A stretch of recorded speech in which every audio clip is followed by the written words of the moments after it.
తెలుగు సినీ ప్రేక్షకులకు, మెగా అభిమానులకు నమస్కారం. మా ఎస్విసి సంస్థకి రామ్ చరణ్ గారికి, చిరంజీవి గారికి ఎంతో అనుభవ సంబంధం ఉంది.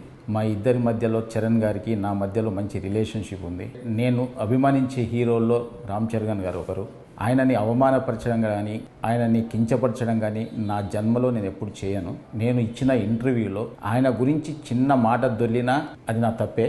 అది జరిగిందని అభిమానులు అనుకుంటున్నారు కాబట్టి వాళ్ళకి నిజంగా నేను క్షమాపణ చెప్తున్నా. చరణ్ గారికి కూడా క్షమాపణ చెప్తున్నాను. అంటే నాకున్న ఆయన రిలేషన్ని నేను పాడు చేసుకోదలుచుకోలేదు. ఎందుకంటే జనం ఈరోజు మాట్లాడుతున్న మాటలు కానీ, బయట ట్రోలింగ్స్ కానీ, అభిమానుల బాధలు కానీ నేను అర్థం చేసుకోగలను. ఎందుకంటే ఒక హీరోని అలా అన్నప్పుడు ఎవరు కూడా భరించలేరు. నేను అన్న ఇంటెన్షన్ అలా కాదు. మాకున్న రిలేషన్స్లో, మాకున్న క్లోజ్నెస్లో నేను మాట దొర్లాను తప్ప ఆయనను అవమానపరచడానికి కాదు. మాకు మెగా హీరోలతో అందరితో మాకు మంచి సంబంధాలు ఉన్నాయి. వరుణ్ తేజ్తో ఒక ఫిదా కానీ, సాయి ధరమ్ తేజ్తో 2 సినిమాలు, చరణ్ గారితో 2 సినిమాలు చేశాం. చిరంజీవి గారు ఎప్పుడు మా రాజుగారితో కానీ నాతో ఎప్పుడు మాట్లాడుతూనే ఉంటారు. ఇలాంటి అనుబంధం ఉన్న వాళ్ళని అవమానించే పర్యంత మూర్ఖుని కాను నేను. దయచేసి అందరు అభిమానులు అందరూ అర్థం చేసుకోవాలి. సంక్రాంతికి గేమ్ చేంజర్ రిలీజ్తో పాటు సంక్రాంతికి వస్తున్నాం సినిమాని ఒప్పుకోకపోయి ఉంటే, ఆయన చెయ్యొద్దు అని ఉంటే ఆ సినిమా రిలీజ్ అయ్యేది కాదు.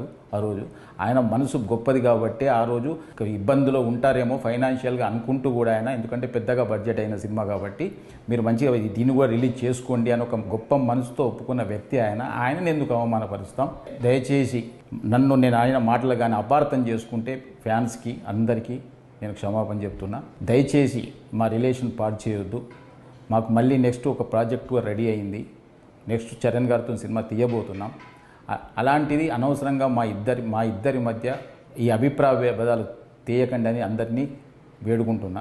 చూసిన ఆంధ్ర ప్రేక్షకులందరూ కూడా గమనించాలి, నాకు చరణ్ గారికి మంచి రిలేషన్ ఉంది. నేను ఆయన గురించి ఎప్పుడు తప్పు మాట్లాడను. ఇచ్చిన ఫస్ట్ ఇంటర్వ్యూ కాబట్టి కొంచెం నాకు తెలియకుండా కూడా ఏదైనా మాట దొర్లిందేమో, అలాంటిది కూడా ఏదైనా అర్థం చేసుకోవాలని అందరికీ కోరుకుంటున్నాను. Thank you very much.